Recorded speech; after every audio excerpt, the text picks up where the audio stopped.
All right, friends, I am so excited for who you get to meet today. I'm sitting here with my new friend, Kailee Billerbeck. Kailee, thank you so much for being on the show. Of course, I'm super excited to be here and talk about these things. They're so important. They're so important. Okay, so for women who haven't gotten to meet you yet, can you tell us who you are, what you do, and a fun fact about yourself? Yes. So my name is Kailee, as you had mentioned, and I own a company called Everyday Armor. So, what we basically, the majority of what we do is traveling to different universities and teaching more, sorority women, student bodies, just about safety in more of a realistic fashion that's for everyday women who maybe haven't had a ton of experience and just making sure that it's accessible to them as well. So that's kind of, a little bit about what we do. Fun fact about me, when I was end of my junior year in college, I was a nanny in Cabo for a summer, and it was like the coolest experience ever. Oh my God. How did this happen? So a girl in my sorority, she knew them. I think she had actually been an au pair for them. And she posted it on like our Facebook sorority page. And I was like, yeah, let's do it. So I signed myself up. And originally, I didn't really realize that the mom was actually from Austria. So they didn't just speak Spanish and English. They also spoke German a lot in the household, which was really crazy to navigate, but so cool. That is so cool. So do they live in Cabo full time? Or do they live in the US and they were just traveling to Mexico for the summer? Yeah, I believe the mom was on like a study abroad trip in Mexico City where she met the dad. And then they lived there up until I want to say like a year past when I had left. So I think for like the last 3 years they've been, or maybe 4, they've been in Austria. So they moved from Cabo to Austria full time.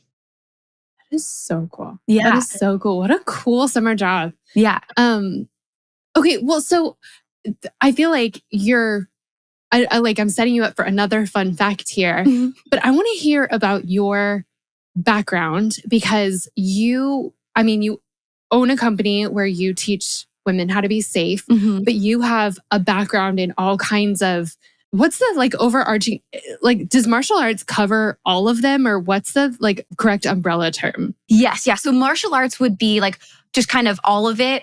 Now, my instructor, he started a studio doing traditional Taekwondo. And I was actually my sister and I were the first, I think there was another kid as well. We were the first 3 people to ever get our black belts under him.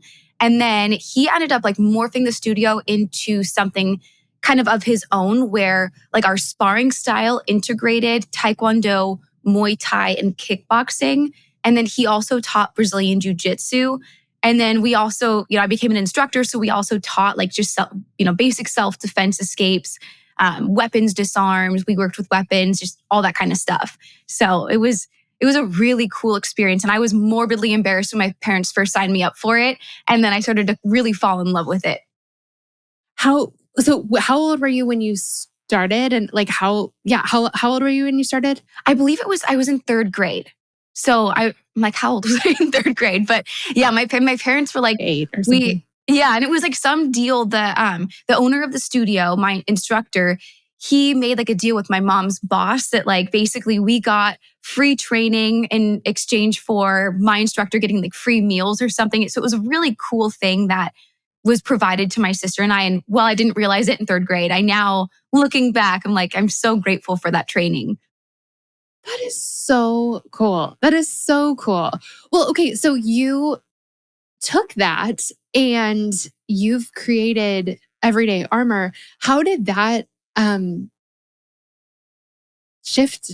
How did it go from being something that you were I'm personally interested in this to I need to teach other people about this? Yeah, so back when I was in college, there were some moments, because we also taught just kind of different community, responsibility, self-control, courage, all those types of things were really integrated into our curriculum as well. So, there were so many different tools and tactics and spatial awareness that, I didn't even totally realize I had until I got into college and started seeing just, different situations and how people would respond. And there was no self-defense training. And I'm being in a sorority, that's your perfect opportunity to educate women on these things. And even now, so many sororities have such little budgets for things like a self-defense course. And to me, just kind of seeing that firsthand, it was like, but like something needs to change here. And then on top of that, I had actually, when I lived in Mexico for the summer, my final weekend there, I had gotten drunk one weekend. I passed out on a beach and like had a bunch of my things stolen. And in that moment, I was like, okay, that was like the most frightening moment I've ever been involved in. But there was no point throughout that entire situation where having those physical skills came to actually help me. So it really was like, okay, this isn't being offered, self-defense in general. It's not being offered in a realistic way, really looking at what's actually going on. I'm irritated because I see stuff on social media that blows certain things like trafficking in kind of out of proportion and in the wrong direction and doesn't properly educate people, but more so fear mongers. And then, with this experience, it was like, what did I not have in that situation? How could I have helped myself there? Because it wasn't the physical stuff. So that's kind of, that entire chain of events really came together and was like, what kind of curriculum do we need to have? How do we make it accessible to as many young women as possible? I love this. Thank you. When I got to college is when I started really thinking about safety. And I think as women, we have to think about it a lot and we're taught to think about it a lot, but maybe not in totally the right ways. I think that when I was in college was the first time that I found myself being scared more often because I'd be by myself and I'd be by myself at night or I'd be walking around. Like you just have to get home from the library, and so you're Yeah. walking around at night. And I know lots of people that things have happened to. And so I found myself being really scared for quite a while. And finally, my mom suggested that I take a self-defense course, and I did. And it was a really empowering experience. It was a lot of like safety tips. So like how to, what you can do to keep yourself out of positions where, like what you can do before you even enter a dangerous situation to keep yourself out of one. But then it was like really physical. Like I got to fight some guy and it was just really wild but really, really empowering. And I haven't done one in a while. And so I'm like out of date. And I just know that this is just so important. And so I'm sitting here hearing you talk about sorority girls and hearing you talk about women in college and knowing how important this was to me back then. And also knowing how important it is for us today to just know how to take care of ourselves in every way possible. Yeah. Well, and on a college campus, to your point, like you're in so many situations where you're walking across campus at night and maybe you're walking from the library at 2:00 in the morning. And yeah, maybe that's like not safe, but those are the situations you're in. And also Ubering alone, lifting alone, going on dating apps, like all those things that are just kind of part of the human experience and aren't always the most avoidable kinds of things. I guess with what we do, we just didn't want to sit here and be like, you always have to use the buddy system. You can't do things alone. Like I've traveled to over 40 different states by myself teaching these classes. And, I've never once had a situation where I like really felt unsafe. And I just think telling women that they can't do all these things or that they can't do stuff alone, it's like, well, I mean, it just takes away from our experience and being able to do the things we want to do that we should be able to do. So, we were kind of like, okay, what's that gray area? Like, yes, you shouldn't accept a drink from someone you don't know super well. But, if you're going to, how do you still stay safe? Because, especially when there's drinking involved in those kinds of situations, things might happen. So how do we constantly address these things that aren't just safety tips that are black and white? Mm-hmm. And like, how do we protect ourselves without like missing out on life or, living in fear in the process? Totally. So before we talk about like how to stay safe, I want to know, and I'm sure you have some statistics on this, like some people will say, like, just live your life. Don't worry about it. Like nothing's going to happen. It's going to be okay. And err on like that side. Other people will say, there are threats around every corner. Like you're never safe and make it sound like, you shouldn't leave your house. What are the actual statistics? Like how much danger are we in just as women will say in the United States? Because most of our listeners live here. Yeah. So I kind of want to address, like the bulk of situations people are typically freaked out about, or, ones that most women are, or not most women, but women are most likely to encounter. So that would be, stalking, trafficking, domestic abuse, sexual assault, those things we fear or we're hearing about a lot, or, with domestic abuse and sexual assault, the things that we are most likely to encounter. So, with those, I don't have the exact statistics. I don't want to give like wrong ones, but I can tell you that the majority of the time with those situations, we tend to know our perpetrators to some extent. So, what we really wanted to look at is, okay, if that's the reality of these situations, there's a whole section of self-defense we're not even learning, and that's why we teach mental, situational, and physical self-defense in conjunction with each other, because a lot of these situations are where we're, in a relationship with somebody and they maybe are displaying more abusive patterns, or maybe, they start to stalk us, or it's a neighbor, So what we want to empower women with is, here's the tools to be able to sense if something's maybe a little off. Like, and if I do, how do I confront those situations? How could I possibly de-escalate them? Or what are tactics? If let's say there is a stranger that's trying to groom you or something, how do I identify those tactics that they might be using and respond in those situations? So, especially with trafficking, I know that there are so many stories out there, like people marking your car or the crying baby noises.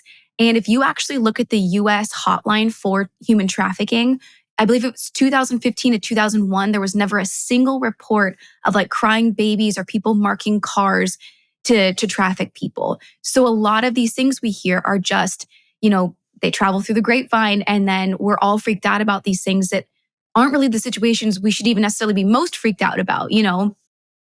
Okay. I'm like, okay, I don't even know. I'm like marking cars and crying babies. I'm like, I don't even know these, but I'm sure that a lot of women have, and we don't need to even like perpetuate them. Yes. But that's really good to know that, like, a lot of the things that that we might have our worry in the wrong spots. Mm-hmm. And so where you said it's most likely that if something happens to us, it's going to be someone we know. So like what situations are the ones that we actually that we need to put more of a percentage of our worry towards?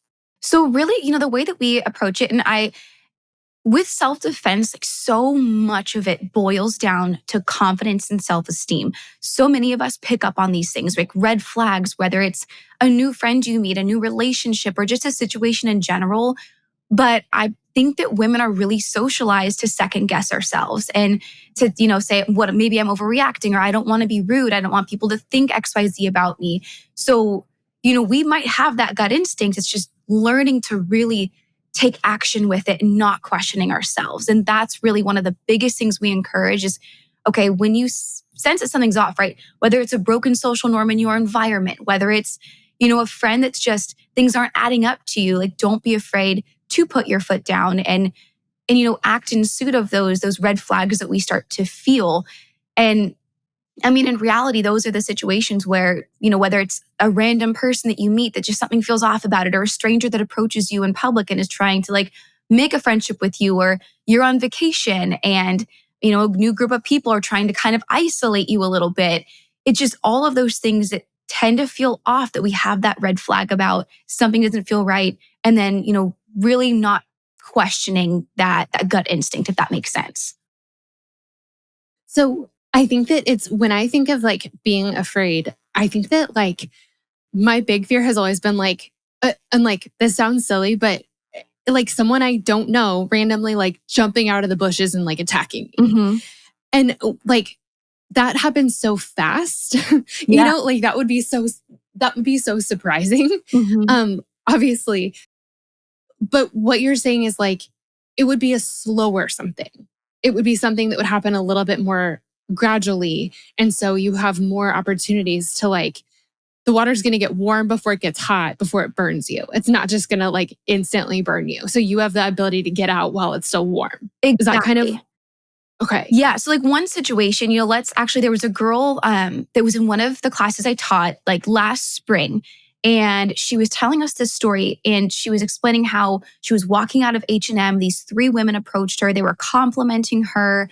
and they were like asking her personal questions. And, she was talking with the women, and, inherently we don't feel as threatened by women, right? So then all of a sudden they were like, oh my gosh, we have an organization that's for college women, because they discussed that she went to University of Delaware. And they were like, we'd love to give you a little bit more information about it. So they're showing her stuff on their phone. And then after that, they were like, you know what? We know that the mall's closing down. We'd love to give you some pamphlets, though, for you to pass out to your sorority sisters if you want to just follow us to our car. Right. So now, if you went in that situation from, hey, I like your eyes, to want to follow me to the parking lot by yourself, everything, like every red flag's going off. But people, like, one of the tactics they might use is, hey, you know what? I like your eyes. Let me get the foot in the door. And then I'm going to create this organic conversation that, feels natural. I don't feel threatened by it. And then they're leading up to this larger ask to get you to an isolated point. So, foot in the door is one of those tactics that they'll use. It's a gradual thing. And one of the tips we always tell women is, when people approach you in public, just as a blanket statement, use non-negotiable emergency excuses to get out of those situations. Like, just, it's not worth it to sit and talk to them. You just never know. It's just sometimes better to keep yourself safe in those situations. So, I'm so sorry, I forgot that I have a Zoom interview that I have to get to in 20 minutes. It's something has to happen now. It's an emergency. It's non-negotiable. We can't sit and barter. I have to go right now. So that's just kind of, one example of how sometimes, and that's even more of like a stranger approaching you, right? And but they do kind of happen a little bit more gradual. How, like, instantly, my doubts are like, like, I'm feeling so rude. Like, how, like, I'm being so rude. I don't want to be. We were walking down the street. We were with, I had my twins and my husband was with me, and we're walking on like a super busy street here in Nashville. And someone asked me, she said, do you have time to talk about something? And I don't know, they were like, getting signatures for something like that. And I didn't hear what she said. I thought that she said, I don't know what I thought she said, but I said, like, no, thank you. And I just like kept walking. And I didn't want to stop. Like, I have twin toddlers with me. We're going somewhere. Like, they're hungry. We're all like, we all need to go. But I ended up accidentally being pretty rude because of I just misheard the question. And so I ended up being like, it was like, do you care about small children? No, thank you. Or so, it was like something like that. Yeah. Like, I didn't mean to answer like that. But even then, like, I'm like, I don't know these people. Like, this is totally not a time for me to stop and talk, but I don't want to be rude. And so how do we get over that? So we talk about this actually with mental self-defense, like confrontation, right? As women, we feel so uncomfortable by it. And some of the things that we kind of touch on are, number one, like, in that situation, it's a little bit different, but, especially if it's like somebody and you're not confronting something, right? We tend to sit on those things and we vent about them and we're frustrated by them. And, it starts to consume you. And in reality, like, when you don't confront things or put distance with people, set boundaries, you're the only one being affected by it, and in our classes, we'll do, this little kind of activity where we'll have everybody close their eyes and say, hey, raise your hand if you've ever met somebody in your life that's, not somebody that you knew very well, but somebody that you just didn't like. Every single hand goes up, right? We encounter people on a day-to-day basis. You're like, that's just not my kind of person. And I think that, as women, the more comfortable we get with that fact that people are just not going to like you. And it may not even be personal. They just aren't going to like you.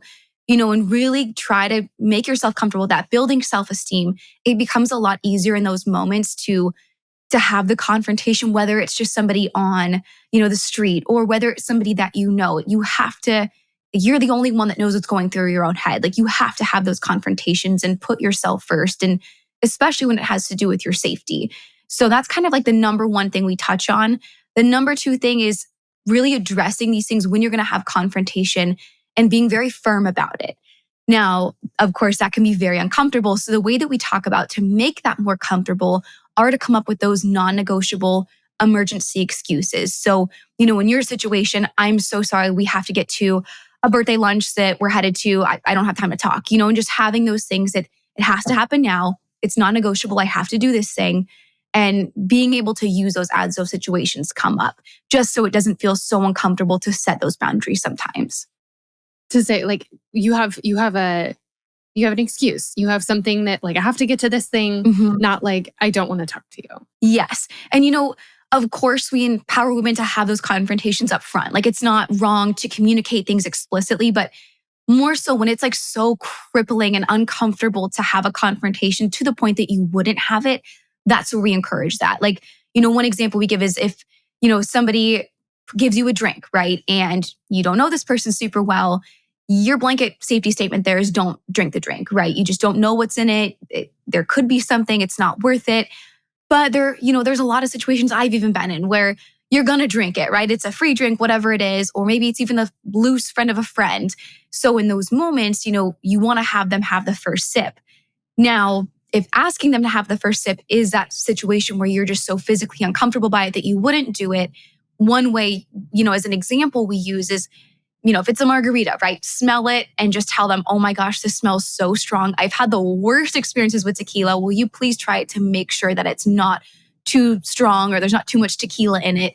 And if they won't have it, right? You know what? I don't want to get sick. I'm going to go get a new drink to make sure that it's not too strong. So it's just finding those ways to still set those boundaries that help you feel more safe, but, allow us to feel comfortable in those situations too. Okay, I totally didn't know that. So if someone, oh my gosh, like how did I survive college? I don't know. So if someone offers you a drink, I mean, yeah, the blanket thing would be don't take a drink from someone, I guess you don't know, but like we're talking about how more often than not, it might be someone you do know. Or the fact that you know them is not necessarily like, does not mean there's not something in your drink. So that's what you want to do is you want to have them try it first. Yes. And I mean, this could be, right, when we say you're going to know the person, it doesn't necessarily mean that like it's going to be your best friend, right? There's different categories. So you have friends, you have family, acquaintances, even just somebody that maybe you met on a dating app, or maybe you've met a couple times, friend of a friend, and you're going to go on a date with this person. Even in that situation, you don't want to leave your drink unattended. If you're going to go to the bathroom, either just chug it or get a new one, right? So it's just finding those ways that really, the goal of it isn't to make women feel more anxious. It's just knowing those little tricks that help you ultimately feel more comfortable and safe in the situation. So you're not even second guessing, oh my gosh, what do I do if this person puts something in my drink? Because you already have these habits kind of instilled in your day-to-day life. So what are more of those? Like, what are some things, because I want to ask, or I want to talk about like what to do if we find ourselves in a dangerous situation. But like, what are some other just like rules of thumb that can honestly like rule out a lot of dangerous situations that we might find ourselves in? Yeah. And I love that question because that was, another thing. Like when I look at my Mexico experience, there was like, I was so overworked by my host family and they were great, but I was working so many hours and I didn't communicate that. And that weekend when I went out, like I had a weird instinct that it was just not the right situation. The friend had gone out with just wasn't always that, that friend that's going to help you at the end of the night and make sure you're both getting somewhere safe. So, but I went against that gut instinct because I hadn't addressed with my host family, confronting that situation. Hey, I'm overworked, and the first time that it happens, instead I built up resentment. And then, I go out and I'm frustrated. I'm drinking more, which, really kind of all those things compiled into this situation where now I'm on a beach, passed out, intoxicated, and having somebody steal all my belongings. So, there are so many things that we can do, yes, to I guess, in essence, prevent these things, but also to just help ourselves feel a lot more confident and safe in these situations. And, I know you were talking about just like if you're walking by yourself, fearing that somebody could come up and grab you. So in that situation, right, how do we feel more safe in those environments, which is where we use situational self-defense. So, there's a couple different things that we touch on. We use an acronym to kind of point out 5 different things that you want to just at all times be aware of. And that acronym is CARVE, like you're trying to, carve your way out of a bad scenario. So we have confidence, alertness and awareness, resourcefulness, visibility, and environment. Now, when it comes to situational self-defense, right, we're looking at a lot of times crimes of opportunity. And a lot of the time, like we don't think about the fact that small little barriers in these moments are huge hurdles to people. Like if you have even just fake cameras on your house or cameras in general or motion censored lights, it makes it 3 times less likely you're going to be burglarized. And I mean, again, that's just having the presence of a camera, So it's just those little tiny barriers. And also most burglaries happen in the middle of the day, but we fear the nighttime, But with that being said, some of those small barriers, the first one is confidence. It sounds so simple, but it's the first thing people see and perceive about you. And there was actually this study done where they had violent criminals rate people on a scale of 1 to 10. 1 being they weren't as likely to try and attack them, 10 being they were a lot more likely. Now they're just watching people walk.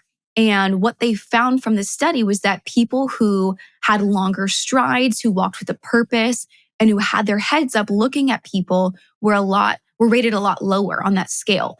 So, a lot of times we're told not to look at people. You might provoke them. You might upset them. When in reality, having your head up and looking at people and limiting distractions and looking confident is one of the most important things you can do for yourself. And showing people, I'm not afraid of you. You don't have the element of surprise on your side, all those kinds of things. So first and foremost, confidence, and the next one we talk about is alertness and awareness. And you don't have to constantly, have your head on a swivel to where you're so anxious, but just really, again, limiting distractions to what's reasonable. If you have a ton of stuff you're carrying in your hands, that's where your focus is, not dropping those things. You're not as tuned into what's happening around me. Is there a potential threat? And so much of the time, again, you have that gut instinct that something's off here, but we second guess, do I respond to it or not? So, just being as aware as possible, taking action. And then we have resourcefulness, just knowing different things about your environment, visibility, really making sure that, maybe if I'm going to go out, I'm going to want to wear all black. You don't have to always wear bright colors, but, could I create more space around me? The more space I have, the more time I have to see and respond to things. And the last one's environment. So what are the norms for my environment? How can I blend in? How can I identify if something's off? What are the things I need to know about the environment that I'm in? So that's kind of like really brief overview of kind of all those things we encourage people to think about. Now, you're not going to always be able to meet all of those, but it's really, if I can't, I like to run it in the dark with noise canceling headphones. So if I'm going to do that, how can I compensate for those pieces of the CARV acronym that are not being met? So that's kind of a lot of information there about that. But yeah, there's so many little things that we can do to help us feel more safe in these situations. What are some things, one of the things that people have talked about, and I think you have something to say on this. People talk about if you're walking late at night by yourself, having your keys in your kind of in your fist, or having pepper spray or something like that. Are those helpful sort of protective measures, or is that the kind of thing we should be thinking about, or is there something different? Yeah, so I guess I don't have a yes, it's helpful or no, it's not helpful. I have more of a gray area response there. So with, one thing I hear a lot is people picking up their phone and calling somebody. And most of the time the intent there is to have somebody else who's listening to make us feel a little bit more safe, like we're not alone. When in reality, we're distracted, right? If you're talking to somebody, your full attention is not on your environment. And the more that we start tuning in and listening and watching, the more you start to feel in control of what's happening around you. And if you have a lot of space, right, then you can sense and respond to those things with more time. So, the being on the phone. What do you mean a lot of space? How do we know if we have a lot of space? What are you talking about there? Yeah, great question. So let's say, you're walking at nighttime. Maybe you're going for a walk and you're walking on the sidewalk. Now, I'm looking outside right now and we have cars parked along the sidewalk. There's houses right there. There's large objects. I don't ever do that. I will get in the middle of the street because I have more exposure. So it limits the odds that, if somebody's looking to commit a crime of opportunity, you're extremely exposed. Somebody could see what's happening. More importantly, though, I feel like I'm in a lot more control because I have more space. So, if there is some kind of threat, I can see that and do something about it with a lot more time. Because if I'm on that sidewalk, something happens, I see something, most of the time they if they're in one of the cars and they pop out, I have very little time to respond to that. So just kind of always thinking about how can I optimize the amount of space that I have around me? Got it. Okay. Yes. I totally interrupted you. Going back. Yeah. So with being on our phones, right? Yeah. If you feel really unsafe, like call somebody and put it in your pocket, have it hanging by your side. We always encourage to not be actively engaged in that phone call. And, even then, like if something does happen and you're on the phone, more often than not, you're probably going to drop your phone. And if they're calling for help, they're probably calling for help to the point that you were, had something happen. And the number one thing you want to avoid is ever going to a secondary location with some kind of perpetrator or attacker. So, we'd much rather you see that coming and be able to respond to it, get somewhere that's safe, be able to run to safety and then call for help once that happens. So that's kind of like first thing, really encourage against. The second thing, to your point, with the key between your fingers, I hear women doing this all across the US, and it is like one of my least favorite things I hear. And I'll explain why. Number one, when you're holding a key, it's really not sticking out that far. And then when you go to use it, if you don't know how to properly execute a punch, it's also probably not going to be super effective, right? And then on top of that, now you're super close to that person, and maybe you've even made skin to skin contact with them, which puts you in a prime position for them to then further grab onto you or constrain you or something. And, we just don't want that to happen. So when it comes to tactical items to carry, the number one thing I can say is you have to know the item that you are carrying. Like, treat it like a firearm. If you don't have experience with it, when you're in fight or flight, it's going to be very hard to call on, okay, how do I pull out my pepper spray? How do I use it? And, there's very high rates of misuse with pepper spray because you're aiming at a very small area on somebody. Like, if you hit their throat, it's not super effective, right? You're going for their eyes. And on an attacker, right, the first thing they're looking at is, am I bigger than this person? So there's a very high chance they could also be taller than you. So now you're aiming up at a perpetrator in a fight or flight situation. It also, pepper spray doesn't work on everybody. It also expires. So have I made sure that I'm exchanging my pepper spray appropriately? And have I actually practiced using it? I had a girl at a class, University of Florida. Her dad made her pull out her pepper spray and test it, and it misfired and shot back at her. So, not a common thing that's probably going to happen, but have I tested it? And, just all those kinds of things. Is it raining? Is it windy? You have to think about those things and have experience, whether it's a taser, pepper spray, stun gun, if you're actually carrying a gun, all those kinds of things, a pocket knife. So that's just kind of like blanket statement with that. One thing we do encourage, though, especially for women who are maybe walking into work or walking across the college campus, carry a metal water bottle. Like, you don't have to know how to swing it. And if you swing it at the side of somebody's head, it's going to cause some damage. It puts distance between you and that person. So, thinking about, do I have experience with this item? What else could I carry? What's going to put distance between us? And what could I do in that situation? That is, I would have, like, let's see. I carried pepper spray for a little bit, but then I think I brought it to the airport and so I had to throw it out. Mm-hmm. And so then I've never carried it since, but like never once have I practiced using it. I don't know how the thing works, like not even a clue. And then, I feel like the chances of me hurting myself are so much higher with something else. Mm-hmm. But I really like that metal water bottle thing because I'm like, I have carried like a, water bottle my whole life. Like, I could totally like swing that thing around. And like that makes sense that you need to know. Honestly, I could totally see myself shooting myself in the face with pepper spray, especially if you're in a fight or flight moment. Mm-hmm. That's just really wise. Yeah. And, it's not just like people always say, so if I just shouldn't carry pepper spray, like what should I carry? And like, I'm not saying don't carry it, but, take a class on it. Make sure you know how to use it. Make sure you're comfortable with it. So, it doesn't get used against you, or so it doesn't become ineffective in that situation, or you're fumbling with it. And that was time that you could have used to get away from that person, so just kind of thinking through, like, what would I do in that situation? And that's really, especially like we're talking about walking at night or walking through a parking garage, all those kinds of things. We really said, like, think through your worst case scenario and then work your way back. Like, what would I do? One thing we talk about, like, to that point is when you're getting gassed by yourself, what's my worst case scenario? For me, it's somebody coming up with a weapon, trying to, like, get me to drive them somewhere, get in my car, get me to go somewhere. So I always make sure, whether it's like late night, early morning, I'm parking towards an exit, I'm making sure that my 3 doors that I'm not using are locked just so I don't have to worry about it.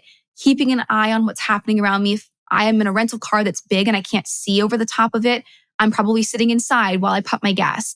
Now, worst case scenario, if I had to drive away from that pump, somebody did come up to me, I know that there's a release on the hose that releases the hose of the pump that lets you drive away with the actual gas pump in your car if God forbid you needed to. So, again, just like thinking through my worst case scenario, work your way back. Now I'm prepped for that situation. I did not know that. I thought that, I think I would have tried to drive away, but I would have thought that it would have broken off and sprayed gas everywhere or something like that. That makes sense. Yeah. And it shuts off the gas too. So, there's probably going to be a little gas left in the hose, but it shuts off the gas so it doesn't keep, draining out and at the gas station. That is, oh my gosh. Everyone listening is Stephanie, how have you survived? Are there any other things that we shouldn't, I know that you're more in a camp of, listen, live your life and, don't walk around afraid all the time. But are there, should we not be pumping gas by ourselves? Is that something that's known to be dangerous, or parking garages, or, what are some things that it's really avoid that? If you're, let's say, going to go pump gas, I've been on trips before where I've had to go pump my gas at 3 o'clock in the morning before a flight. If you can avoid that situation, you could pump your gas, the night before, do it. For me, there's certain situations where, I'm driving from a hotel and it's an hour and a half away and I have to fill that gas tank or else I'm going to be charged a bunch extra. So, and even then, sometimes I've been in downtown Memphis before where I'm you know what, I'd rather pay the extra money than to feel unsafe in that situation. So I think a lot of it's just kind of gauging, where am I at? How do I feel about this? What kind of environment am I in? And truthfully, what's my gut instinct? I've had drives I've made through the night, haven't really thought twice about it, but I made a drive from Michigan to Tuscaloosa. And I was I'll get there at 3 o'clock in the morning, but that means that I'm kind of driving through the middle of nowhere in Alabama. And I'd rather not take my chances. And I ended up stopping and paid for a night in Nashville, So it's just really addressing, frankly, how am I going to avoid situations where I feel unsafe and that make me feel anxious, because I don't want to live feeling like that. So if that means, not doing certain things, then that's your decision to make. Obviously, if you're, again, in a parking garage at 2 o'clock in the morning, chances of something happening are a little bit higher because it's darker. There's not as much people around. But again, you're very far and few in between situations where somebody's going to come up and try to cause harm, in the middle of a parking garage. They do happen, probably more likely at those times, but you have to kind of figure out what's avoidable and what's not. If I have a late shift and I'm walking out at midnight, or I'm a bartender, I'm walking out at 1 o'clock in the morning, I can't avoid it. So how do I just feel safe in that situation? Yeah. Okay. So there aren't hard and fast things as much, places to avoid, times to avoid. It's more just if something about this is making you feel uncomfortable, or if there's a way that you could make this more comfortable or more safe, do that. Yeah. I really try to stray away from giving hard, black and white, don't do this, don't do that, avoid this time. And I think a lot of times when we do that, it discourages people from looking at ways to feel more safe in those situations. It's if I'm walking from the library, I'm a college girl or whatever else, maybe I'm in a grad program and I'm going somewhere, I'm walking late at night. If I'm being told constantly that that's an unsafe thing to do, I may not also have the resources to go look up okay, but what do I do in that situation? So for us, it's more of you make the call, right? If there's things that you can avoid where you don't feel safe, don't do it. If there's situations you can't avoid that you're going to be in that do put you in a position by yourself late at night, how can you still feel safe doing that? So that's kind of, I guess, the way we approach it. We always say safety isn't one size fits all. So, how can we try and address those different situations and still feel safe? That's really awesome. Going back to the person jumping out of the bushes example. Yeah. Or you're in sort of a altercation with someone, where is the best place to run to? You've said, to get away. Where do we go? Do we run to a random person's door and knock on the door? Like what are some of the like kind of safe spots that we can identify? Yeah, the hard thing with running to people's houses, right, is if that person is not home and you're sitting at that door, you're at a dead end and that person's probably coming up to you. So always trying to look for anywhere public, even if that's just a gas station, like somewhere where there's somebody else there that's going to hopefully get that person to kind of get spooked and run away. And I know that there was actually, this is kind of like walking it back a step, but there was a girl, and I believe it was University of Alabama, and she was walking through a parking lot around there, and somebody had come up, they started chasing her, and she was by her car and set off her car alarm, and it totally spooked the guy and he ran away. So it's just sometimes it's literally like those little tiny things, like running towards somewhere that's more public that does spook them if they don't feel like they have the opportunity to grab you without being seen. So always look for somewhere public. If you like see people outside of a house, totally run to it. If you see people inside of a house, run to it, but just making sure we're not just running up to any house that may not have somebody there. Yep. Okay. That makes sense. You mentioned this briefly, and this is like such a hard thing to think about. But this is actually probably the thing I remember the most vividly from when I did the self-defense training I did. You said not going to a second location with someone. Mm-hmm. Can you talk about that real quick? Yeah. So and I know that sometimes I've said this and people are like, wait, what exactly is a secondary location? So what we're looking for is not like, somebody attacks you and you are running to your own secondary location. It's more of, if somebody is trying to get you to go somewhere with them at all costs, you want to exhaust every single option to never go with them.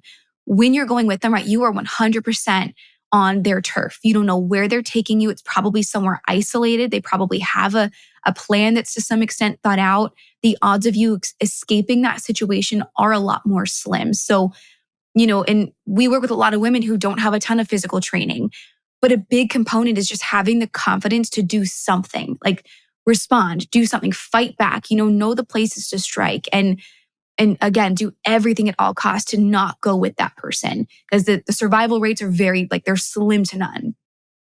So your survival rates are so much higher if you don't go to that secondary location. And like, if you're not going to survive, it's probably better to not survive there.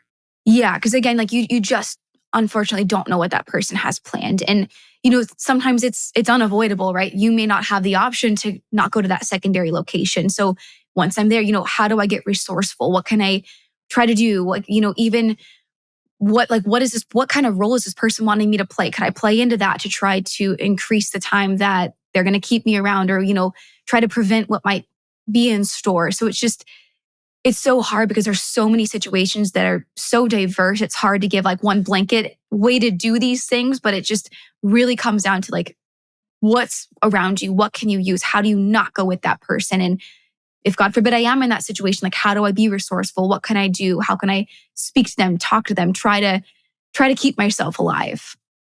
Yeah. Oh, I want to go back a little bit, because a moment where like, say you're in a house with a guy you don't know very well, mm-hmm. and it's kind of a professional situation. You're trying to be professional. You thought that everyone there was being professional, and it turns out this person's not being professional. Mm-hmm. They're being a creep. How do you not escalate the situation? Like if there's some kind of situation you're in where there's people that are not behaving in ways that make you feel comfortable, like how do you get out without pouring fuel on the fire and putting yourself in a physical danger? Yes. Yeah. So in those situations, again, I think it just goes back to those confrontation methods. Like what kind of excuses could I have on hand that, make it like, I am so sorry that I have to leave this situation. This is an emergency I have to go attend to, whether it's like family emergency. And I know a lot of women have these kinds of things already thought through. And even, if you're even coming into a situation like going on a date with someone where you think maybe there's a small probability the situation could turn uncomfortable, I want to give myself a way out from the get-go. So walking into, maybe it's that room that you're walking into with professionals that are not behaving appropriately, or maybe it's going on a date and you don't totally know this person, prefacing it with, hey, I just want to let you know, like, I've been expecting a call from so-and-so, and Maybe it's, a family member, they had to go meet with somebody and I might have to leave to go be with them. I just wanted to let you know now. So you're prefacing that situation with, I might have to leave. And then if it does get uncomfortable, it's like, oh, you know what? This ended up happening. I'm so sorry. I have to go. To try to just do those things, have those confrontations in ways that don't make you feel, especially if it's in like a, some kind of professional setting where you don't want to escalate it or you're afraid of what they might say, what they might do to retaliate. Just having those outs that are like, it's so not my fault. I can't control this. Yeah. Okay. If you're on a date, for that example, and you say, I might get a call, how do you like fudge that? Like how do you, like if somebody does call? Well, like if you say, okay, so you tell someone might call but like you can't like make your phone ring on command. Like, do you just like pretend it happened on silent, or like, are they going to be paying enough attention to be noticing the fact that your phone didn't ring? Or like, do you have to pretend to answer it? I feel like it depends on the level of like sneakiness you want to have. Because you could easily have your phone just like face down and you're like, oh my gosh, I'm so sorry. Like I'm realizing I have to take this call. They don't ever see your phone. You step outside. Or, I know a lot of women that have these codes with their friends, where they text a little code and their friend calls them with some kind of excuse that they've already thought about. And I have friends that have done this multiple times on dates. Or I actually have a friend who's, she was like on a date with a guy that was like very, very uncomfortable. And she texted one of her guy friends and he ended up coming up and he was like, hey, you ready to go? And just like grabbed her, removed her from the situation, put down cash and they walked away. So, if there's a situation like that you just like need to get out of, like, think about these things before. And I think that's really one of the biggest things we try to emphasize. Again, if you are in a situation where you could even potentially be unsafe, what am I going to do? For me, going out in Mexico, like if I'm going to go out with people that I know don't always have that habit of being the ride or die friends that are going to be there, to the end of the night, what do I do in that event that does happen and they do leave me again? Like, what am I going to do to feel safe in that situation? Yeah. What about like taxis or Ubers or Lyfts? Like, because that was my next thought is like, okay, so everyone leaves me at the end of the night. I know how to get transportation home and I would know how to find, my hotel or my house or whatever. But like, are there any safety tips for, I'm so grateful for Uber and Lyft because like, honestly, how did we survive without it? But also you are getting into a car with a stranger. So like, how do we make that safer? Yeah. So I think that, there's so many tips about like verifying the car, of course, never asking, is this for insert your name, just always saying, who is this for, right? All those little safety tips. You can share your ride with people from the app. You can obviously have people on Find My Friends, all those kinds of things. I feel like a lot of people already kind of know about those. I think the other tips we don't always think about as much would be, what's the address I'm implementing? Is it my actual home address? Maybe I want to enter, a house down the street and have them just kind of drop me off. I always, if I'm getting dropped off at home by myself, like I'll stand there and watch the person and make sure that they're driving away, and they should know probably that I'm uncomfortable. I'm watching to make sure that they're going to drive away. They're probably going to drive away more quickly. And, just kind of like having confidence in those situations.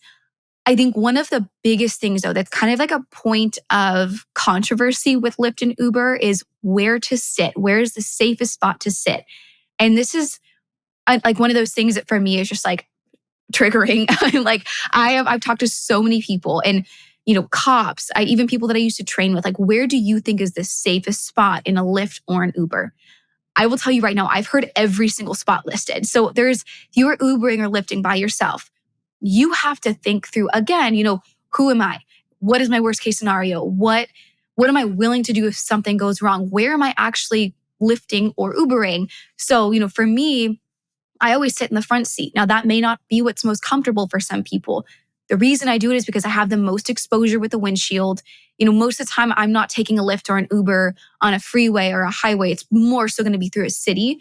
So if if something went wrong and they're not taking me to my final destination, I'm going to crash the car, and I have access to the wheel.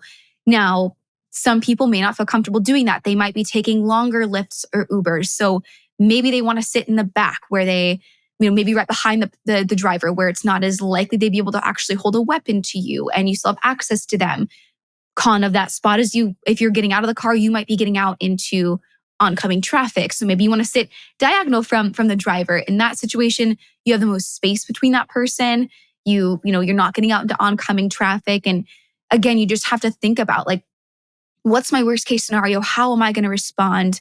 What do I feel comfortable with? So, there's, again, safety isn't one size fits all. It's just really addressing the situation and finding what's best for you.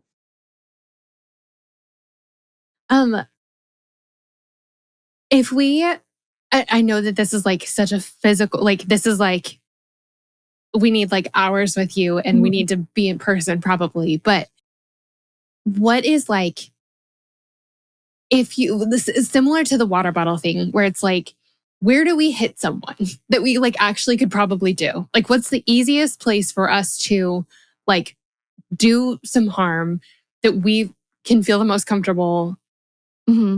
Like where it's not like a super technical, like one of the things that I remember in my class was to like poke someone in the eyes. The thought of doing that, even if I'm under like major, like, I don't know, it's like a small space. That sounds hard. That sounds super gross. Like, I don't know, that tactic is like, I'd way rather kick somebody than like try to jab their eye. That feels so much easier. So is there something like that? Yeah, so we talk about 8 different areas to strike somebody.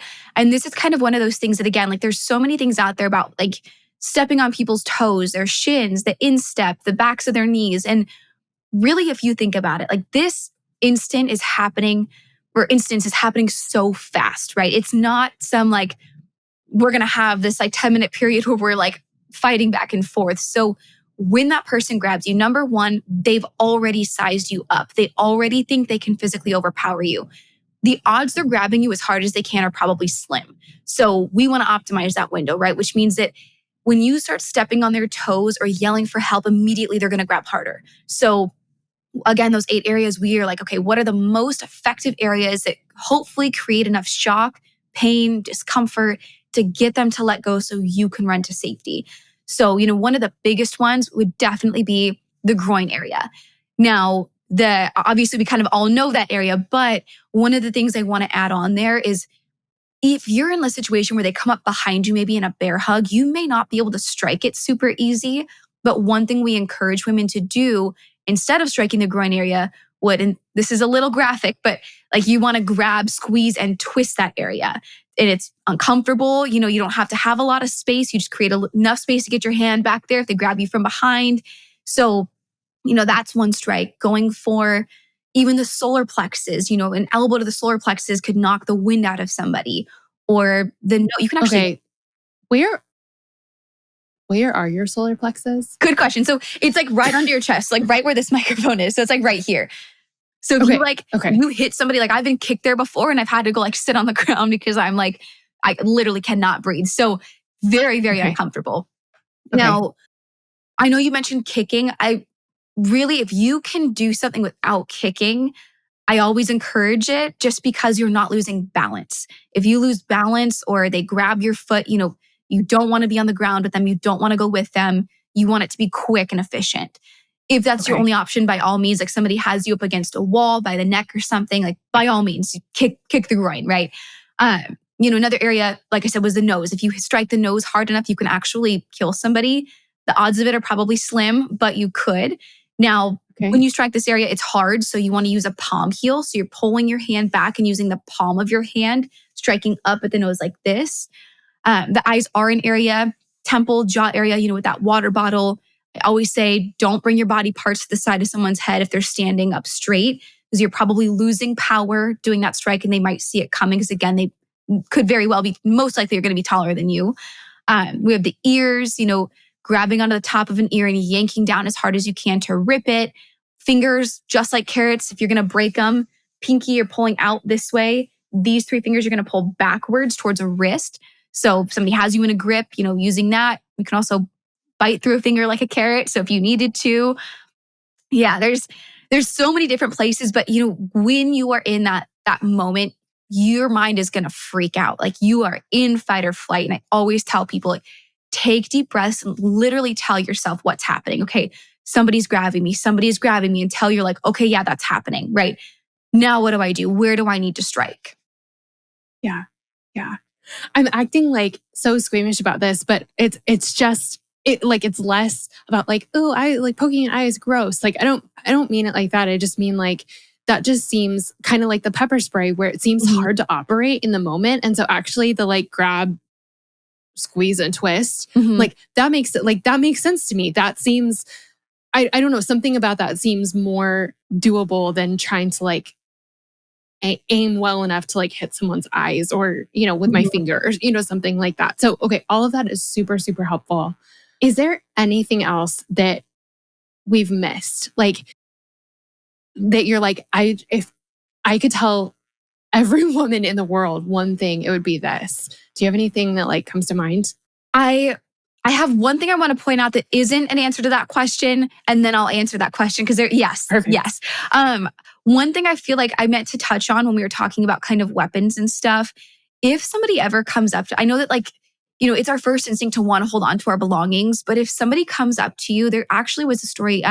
This woman, she'd come on our podcast last summer and she was explaining this story that happened to her where she was on her phone. It was like 10 o'clock in the morning. Somebody came up to her and they ended up like really physically assaulting her because they were trying to get to her phone. And she was like, there's any tip I can give to women. It's number one, stay off your phone. Number two, just give it to them. And a lot of the times that's all they want, right? It's that crime of opportunity. They see somebody, they want something, just give it to them. Like, don't try to fight. If somebody's grabbing your purse, let them take it. You can get those things back. You don't want to go to that secondary location. So I did want to point that out, just kind of going back about that.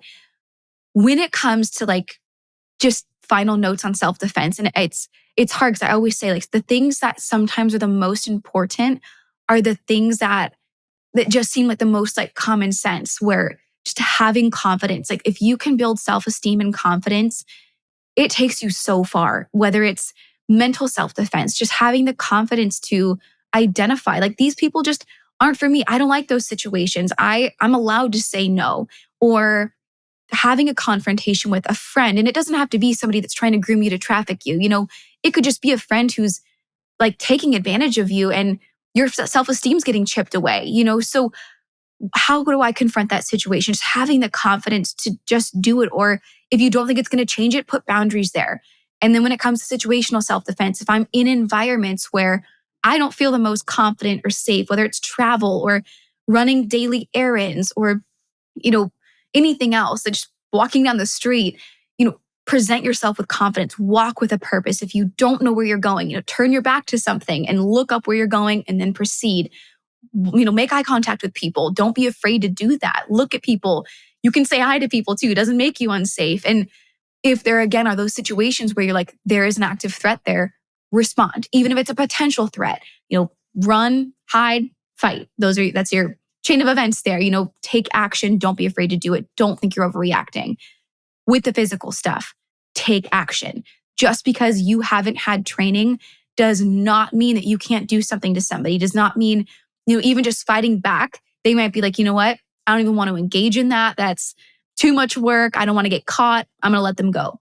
May not happen all the time, but it could happen. So just do something. That confidence and self-esteem is like the end all be all when it comes to safety and self-defense. And it's sometimes a lot more simple than we make it out to be all the time.